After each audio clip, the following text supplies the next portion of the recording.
کیا آپ نے کبھی سوچا ہے کہ قرآن مجید میں بیان کئی کہانیاں صرف ماضی کے واقعات نہیں بلکہ ہمارے آج اور کل کے لیے بھی ہدایت ہیں؟ قرآن کی ہر کہانی میں اللہ تعالیٰ نے ہمارے لیے سبق رکھا ہے، صبر کا، ایمان کا اور اللہ پر کامل یقین کا۔ آج ہم آپ کو قرآن کی ایک ایسی سچی اور ایمان کو مضبوط کرنے والی کہانی سنائیں گے۔ یہ کہانی ہے ایک ظالم بادشاہ فرعون کی اور اللہ کے عظیم نبی حضرت موسیٰ علیہ السلام کی۔ یہ کہانی ہمیں سکھاتی ہے کہ چاہے ظلم کتنا ہی بڑا کیوں نہ ہو، اللہ کی مدد ہمیشہ حق والوں کے ساتھ ہوتی ہے۔ ہزاروں سال پہلے مصر میں ایک بادشاہ حکومت کرتا تھا جس کا نام فرعون تھا۔ وہ اتنا مغرور تھا کہ اس نے خود کو خدا کہنا شروع کر دیا۔ قرآن میں اللہ فرماتے ہیں، فرعون نے کہا، میں تمہارا سب سے بڑا رب ہوں۔ فرعون بنی اسرائیل پر بہت ظلم کرتا تھا۔ وہ ان کے بیٹوں کو قتل کر دیتا اور عورتوں کو زندہ چھوڑ دیتا تاکہ وہ غلام بن کر رہ سکیں۔ لوگ خوف میں زندگی گزار رہے تھے، ہر طرف ظلم ہی ظلم تھا۔ اسی زمانے میں اللہ تعالیٰ نے ایک عظیم منصوبہ بنایا۔ حضرت موسیٰ علیہ السلام پیدا ہوئے۔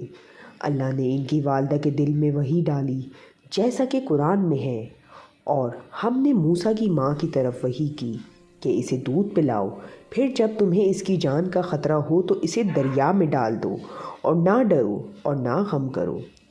سوچیں، ایک ماں اپنے نومولود بچے کو دریا میں ڈال رہی ہے، لیکن یہ اللہ پر مکمل یقین کا نتیجہ تھا۔ اللہ نے اس بچے کی حفاظت کا وعدہ کیا تھا۔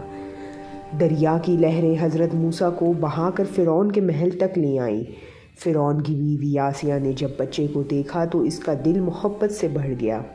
انہوں نے کہا، یہ بچہ میری اور تمہاری آنکھوں کی ٹھنڈک ہے، اسے قتل نہ کرو۔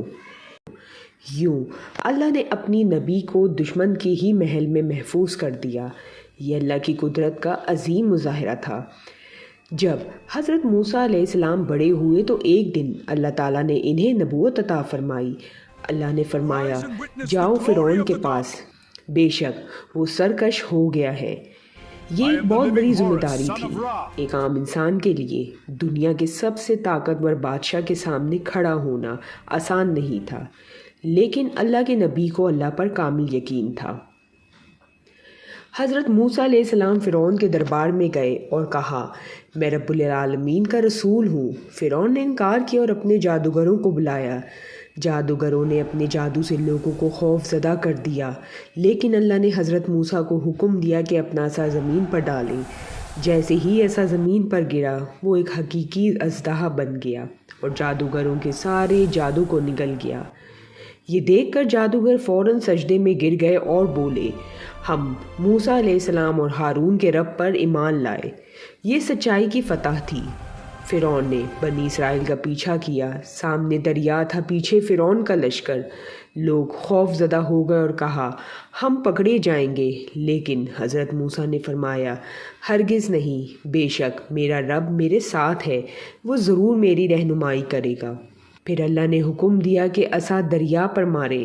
جیسے ہی عصا مارا گیا، دریا دو حصوں میں تقسیم ہو گیا۔ بنی اسرائیل محفوظ گزر گئے، اور جب فرعون داخل ہوا تو دریا واپس مل گیا اور فرعون غرق ہو گیا۔ مرتے وقت فرعون نے کہا، میں ایمان لایا، لیکن بہت دیر ہو چکی تھی، کیونکہ ایمان وہی قبول ہوتا ہے جو وقت پر لایا جائے۔ اس کہانی سے ہمیں کیا سبق ملتا ہے؟ اللہ ہمیشہ اپنے بندوں کی مدد کرتا ہے۔ ظالم کبھی کامیاب نہیں ہوتا۔ اللہ پر یقین ناممکن کو ممکن بنا دیتا ہے۔ صبر کرنے والوں کو اللہ کامیابی دیتا ہے۔